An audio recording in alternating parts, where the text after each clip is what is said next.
Hobby, tutorial, lay low chia or video the cool a day low me, video cool, blue binary pame, narca, oh, chain down, the cool, video find the cool the chain down, go, tear dome, ekisali, sao me. အဲ့တော့ပထမဦးဆုံးကျွန်တော် edit ဒီကိုလုံးမဲ့ဒီ video ရဲ့အချိုးပေါ့ ratio video တခုကျွန်တော် edit လုပ်တော့မယ်ဆိုရင် ratio တွေကိုမစဉ်းစားဘဲနဲ့ကျွန်တော်မလုပ်သင့်အဲ့တော့ကျွန်တော်ကဒီမှာ monitor မြင်ကွင်းကျဲ TV wide screen အရင်တုန်းကတော့ကျွန်တော် TV လို့ပြောလို့ရှိရင် TV ရဲ့ screen တွေက 4:3 4000ခွဲဆန်ဆန်အချိုးရှိမယ်နောက် 60:9ကျွန်တော်16ခု wide screen အချိုးမျိုးရှိမယ်เนาะ monitor အကျယ်ပေါ့เนาะ9:60 လို့ခေါ်တယ်ကျွန်တော်ဖုန်းscreen ပေါ့ဖုန်းကို down လိုက်ကျွန်တော်တို့ပြတဲ့အချိုးမျိုးတွေဟုတ်ပြီအဲ့တော့ဒီကတော့ဒီကောင်းလေးပေါ့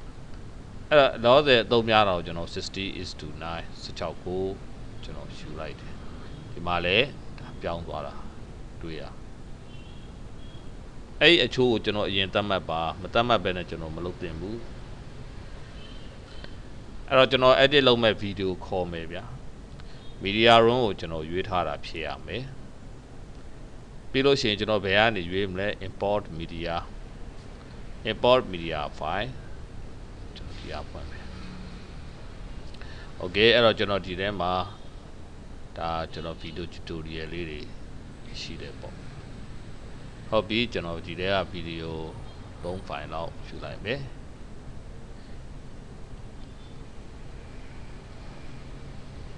3 file လောက်ယူလိုက်တော့ကျွန်တော်ယူလိုက်တဲ့ video တွေဒီမှာ media room ထိခိုင်းနေမှာလာတွေ့ပြီအဲ့တော့ကိုသုံးဆွဲမဲ့ဟာတွေကိုကျွန်တော်တစ် file ချင်းလဲဆွဲချလို့ရတယ်ဆွဲချတဲ့အခါမှာကျွန်တော်1 line မှာထား2 line မှာထားကြိုက်တဲ့နေရာမှာထားလို့ရတယ်အဲ့ဒီမှာပေါ်တဲ့အတိုင်းကျွန်တော် TV မှာသွားမှာပဲထပ်ပြီးတော့ယူတယ်နောက်တစ်ခုထပ်ပြီးတော့ယူတယ်ဒါကတစ် file ချင်းဆွဲထည့်အကယ်၍များကိုက file တွေတွဲလိုက်ထည့်မယ်ဆိုရင် control P ပြီးတော့ slam ပြီးရင်တပြိုင်နဲ့ကျွန်တော်ဆွဲချလို့ရတယ်ဟုတ်ပြီအဲ့တော့ဒီထဲမှာကျွန်တော်နားလည်ထားဖို့ကကျွန်တော်ဒီမှာမြင်ကွင်းမှာဒီအချိန်ကာလဟိုဒီမှာပြတယ်ဒီ timeline ဒီ marker လေးအဲ့ဒီ marker လေးဒီ TV မှာလဲထားပါတော့ဒီမှာစက္ကန့်48စက္ကန့်မှာသူစပြအဲ့ကိုကဒီဘယ်နေရာမှာဒီကောင်ကစပြဒီရုပ်ရှိမယ်ဆိုတာကိုသိနိုင်တယ်အဲ့တော့ကိုကနေရာတွေဒါတွေကိုရွှေ့ပြောင်းတဲ့အခါမှာအနူးစိတ်အချိန်တွေကိုအသေးစိတ်လေးရွှေ့ကျင်နေဆိုရင်အချိန်ကာလရဲ့ပေတံကိုချဲ့ကြည့်တာရှိမယ်ဘယ်လိုချဲ့ရလဲဆိုတော့ပေတံပေါ် mouse တင်ပြီးတော့ဟောရီလိုမျိုးဒါဆိုရင်အချိန်ရဲ့ပြသတဲ့နှုံးကဒီထဲမှာပိုက်စိတ်တိုက်ပြီးတော့ကိုကနေရာရွှေ့စရာမြန်ရွှေ့ရမယ်ဆိုရင်ဒါကြီးကိုမောက်ကြီးနဲ့ဂျာကြီးဝေးသွားရွှေ့နေကျွန်တော်တို့အတွက်အချိန်တွေကြာမြင့်သွားလိမ့်မယ်အဲ့ခါကျတော့လဲကိုကဒီပေတံပေါ်မှာ mouse တင်ဒါကြီးလေးတွေ့မယ်ဒါလေးကိုချုံဒါကိုကြိုက်တဲ့နေရာဒီလိုသွားလို့ရတယ်ဒီသဘောတရားပဲဟုတ်ပြီအဲ့တော့သူ့ကိုဆက်ပြီးတော့ကျွန်တော်လာမယ်ဒီဟာလေးကိုကျွန်တော်ဆက်ရွှေ့သွားတယ်ကဲကျွန်တော် TV ဒီမှာနမူနာကြည့်တဲ့ကိစ္စဆက်လာရတော့မယ်နမူနာကြည့်မယ်ဆိုရင်ကျွန်တော်ဒီမှာ play keyboard က space bar ဖြစ်ရင်လေသူက play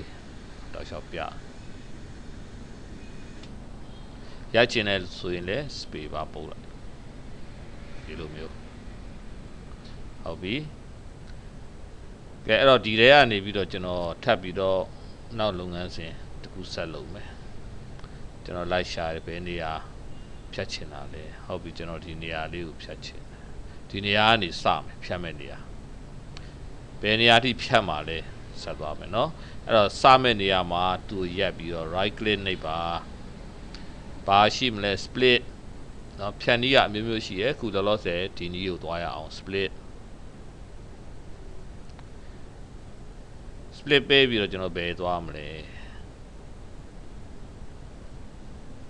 ကိုသွားခြင်းတဲ့အထိကိုရလိုက်ပါ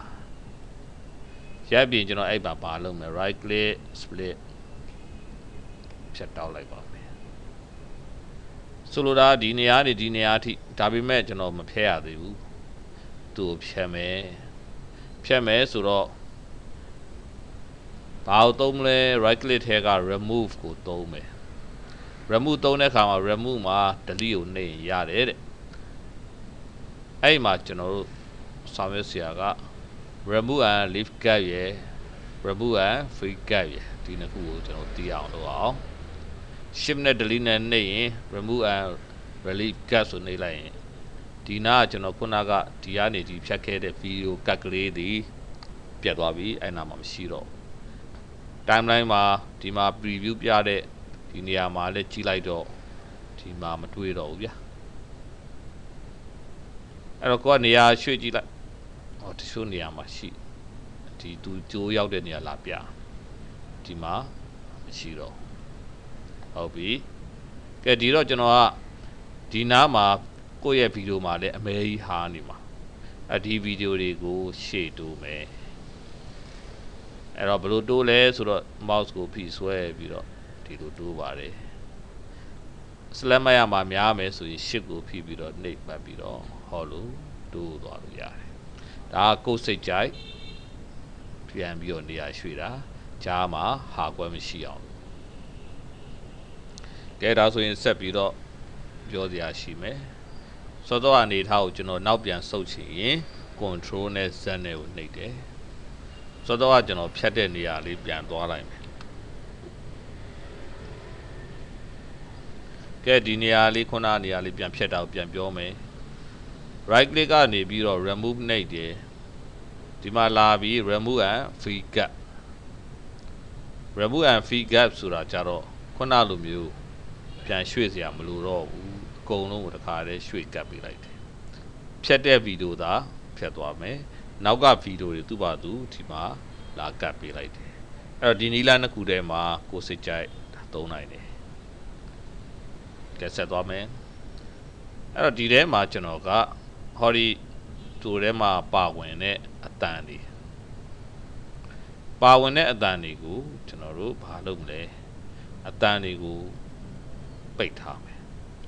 အတန်တွေကိုပိတ်ထားမယ်ဆိုဒီနေရာမှာပြချင်တာတော့ဒီဗီဒီယိုကတ်တစ်ခုချင်းကိုအတန်တွေကိုဟောလို့ပဲဖြည့်ဆွဲပြီးတော့ချလိုက်ပါအဲ့တော့ဒီမှာလည်းအဲ့လိုပဲဖြည့်ဆွဲပြီးတော့ချလိုက်ပါဟောဒီပေရန်ပေါ်မှာအဲ့ဒီအတန် line ပေါ်မှာ mouse ကြိုးတွေပေါ် mouse တွေမျိုးဆွဲချလိုက်ပြီးရင် play ကြည့်လိုက်အတန်မပါတော့ဘူးအတန်ပိတ်ပလိုက်တယ်အဲ့လိုသွားလိုက်တယ်ကဲရပြီဒီထဲကိုကျွန်တော်ဘာထပ်ထည့်မလဲ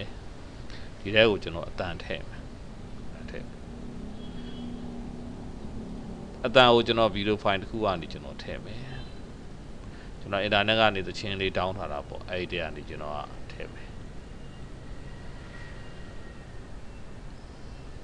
ဟုတ်ပြီဒီတရုတ်ဒါသချင်းတန်လေးကိုကျွန်တော်ဆွဲထည့်တယ်ဆွဲထည့်တော့ကျွန်တော်ဒီပေါ်မှာကျွန်တော်ထပ်ထည့်လို့အဆင်မပြေဘူးအကုန်လုံးရှေ့ကဗီဒီယိုတွေထပ်သွားလိမ့်နောက်တစ်လိုင်းမှာဆွဲထည့်မယ်ကဲနောက်တစ်လိုင်းမှာကျွန်တော်ဆွဲထည့်တော့ဗီဒီယိုရဲ့ဒီ line ရဲ့သဘောတဘာဝဒီဟောဒီ line ဟာနံပါတ်2ဒီနံပါတ်1ရဲ့အပေါ်ကနေရှိတဲ့အတွက်အပေါ်ကနေမြင်နေရတာအောက်ကဗီဒီယိုတွေကျွန်တော်ရဲ့ဗီဒီယိုပြောက်နေရာရွှေ့ကြည့်လိုက်ဟောဒီမှာဒီလိုမျိုးပေါ့နော်စာရွက်ထပ်နေတယ်လို့ပြောဒါပေမဲ့ကျွန်တော်ကဒီတရုတ်သချင်းဒီဗီဒီယိုတွေကကျွန်တော်ဗီဒီယိုမယူဘူးအတန်ပဲယူမှာဆိုတော့ကျွန်တော်ဘယ်လိုလုပ်မလဲဆိုတော့ရုပ်ကိုဖယ်ပြမယ် right click ထဲက link and unlink video and audio တဲ့ဒါကိုနှိပ်လိုက်မယ်ဒါဒီဘာလို့လိုက်လဲဆိုတော့ဗီဒီယိုနဲ့အတန်နဲ့ကိုဖယ်ပလိုက်ခွဲပလိုက်တာ ပြီးတော့မှ video ကို select လုပ်တယ်ဖြတ်လိုက်တယ် delete အဲ့တော့ဒီမှာဟိုအတန်ပဲရုပ်ပြောက်သွားပြီအတန်ပဲပါလာတာတွေ့ရမယ်အတန်ပဲပါလာမယ်ဒီသဘော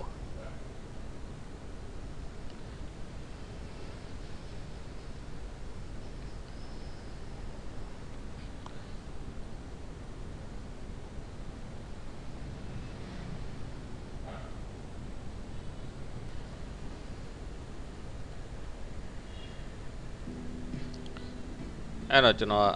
သူ့ရဲ့သချင်းကိုဒါခုနကြည့်ကြည့်အဲ့ကိုလိုချင်တဲ့နေရာလောက်ကနေပြီးတော့ဒီသချင်းကိုလည်းကျွန်တော်ဖြတ်တောက်မယ်အတန်တွေကိုဖြတ်တောက်ဖို့လဲ right click split နော်ပြီးရင်ဖြတ်ချင်တဲ့ကောင်ကို delete နေမယ်ခုနအတိုင်းပဲကို remove and figure နေရင်နောက်ကဟို file ကိုနောက်က cut တွေကိုရှေ့တိုးပေးလိုက်မှာသူကတခါတည်းအဲ့ဆိုရင်ကိုတခါပြန်မရွှေ့ရတော့ဘူးဟုတ်ပြီအဲ့တော့ကျွန်တော်ဒီနေရာမှာသူ့ရဲ့ဒီအတန်လေးဒီအတန်မှာဖြတ်တောက်လိုက်တယ်အစားကနေမဟုတ်ဘဲနဲ့အလေလောက်ကကောက်ဖြတ်ထားတာဆိုတော့အတန်ကဖြတ်ထွက်နေတယ်ဒီတော့ကျွန်တော်က fade in fade out လုပ်တယ်လို့ခေါ်တာပေါ့အတန်တိုးရနေပြီးတော့ကျဲလာတာမျိုးလုပ်ချင်တယ်ဒီတော့ဟိုအတန် line ပေါ်မှာပဲ control ဖိပြီးတော့ click နေလိုက်ပါ control ပြီးတော့ click နေလိုက်အမှန်လေးတစ်မှတ်တိုးလာလိုက်ပြီးရင် control ဖိပြီးတော့ရှေ့ရကောင်ကိုဆွဲချလိုက်ဆိုလိုတာဒီအောင်အောက်ချလိုက်တဲ့အတွက်အတန်ဒီမှာမရှိဘူးတဖြည်းဖြည်းနဲ့အတန်တက်လာမယ်စမ်းကြည့်တယ်ရှေ့ကိုဆွဲရွှေ့ပြီးဟ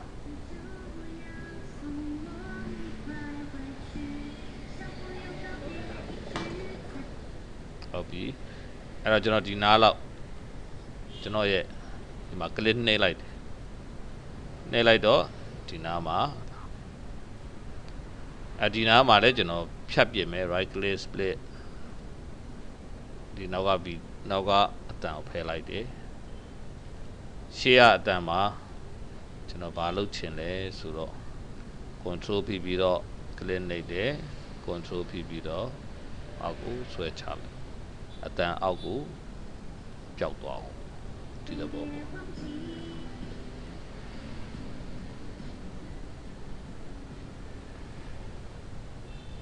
ီလိုလေးပေါ့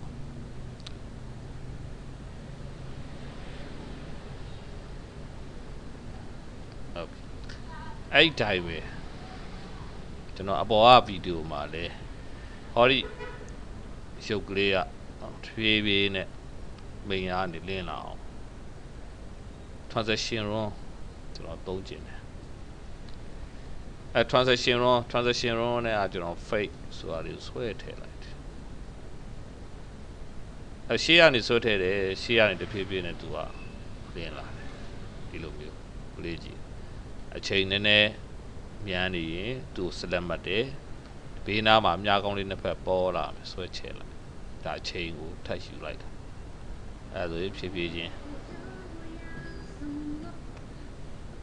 ကိုကြိုက်လို့ဒီမှာ transition တွေကျွန်တော်သုံးလို့ရတယ်အဲ့ဒီတိုင်းဒီဘက်မှာလည်း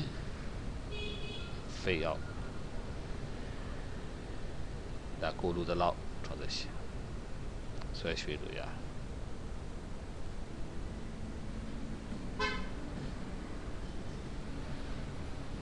ဒါမျိုး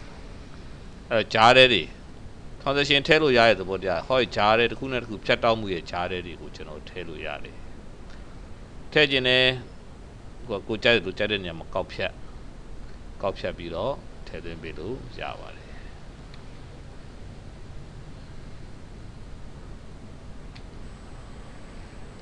အဲ့တော့ကျွန်တော် transition လေးတွေထည့်ကြည့်လိုက် transition တွေလည်းအများကြီးပေါ့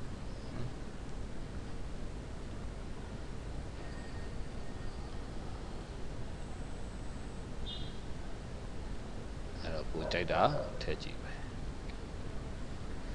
ပြီးရင်ဒါ play ကြည့်တယ်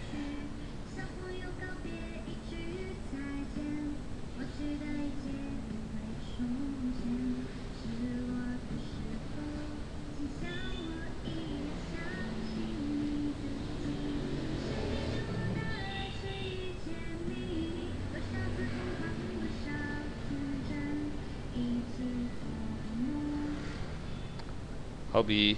အဲ့တော့ကိုကစိတ်ကြိုက်ဖြစ်ပြီဆိုရင်ကျွန်တော် produce ထုတ်ရအောင်အဲ့တော့ produce မထုတ်ခင်မှာကျွန်တော်ဒီ edit ခဏပြန်သွားလိုက်ပဲဒီ file လေးကိုကျွန်တော်ကခဏအချောမထုတ်ချင်သေးဘူးနောက်တနေ့ပြန်ကြည့်ရင် edit လုပ်စရာတွေဆက်လုပ်အောင်မယ်ဆိုရင်တော့ file ကိုကျွန်တော် project အဖြစ်ကျွန်တော် save ရတယ်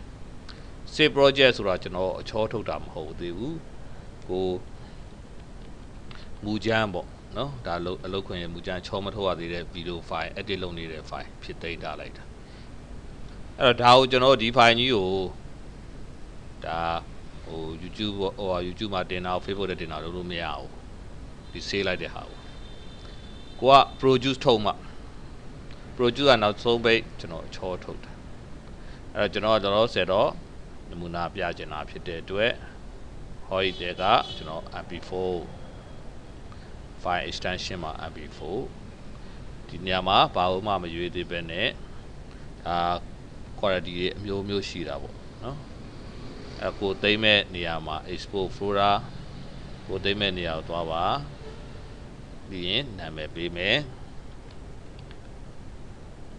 ပြီးရင် save လုပ်ထားမယ် save လုပ်လို့နဲ့ဆိုတာနာမည်သွားမဲ့လမ်းကြောင်းပဲ save ထားတာရှိသေးတယ် export မဖြစ်သေးဘူးပြီးရင် stack ကိုနှိပ်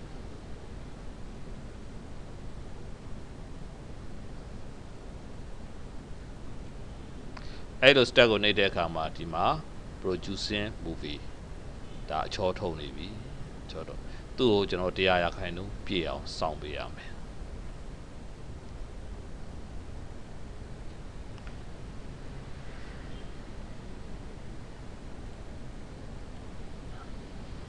100ခိုင်နှုန်းပြည့်သွားရင်တော့ခုနသိမ်းခဲ့တဲ့နေရာမှာ file ချောရသွားပြီဖြစ်ပါတယ်အဲ့ဒါကိုကျွန်တော် YouTube တင် Facebook တင်လို့ရပြီဖြစ်ပါတယ်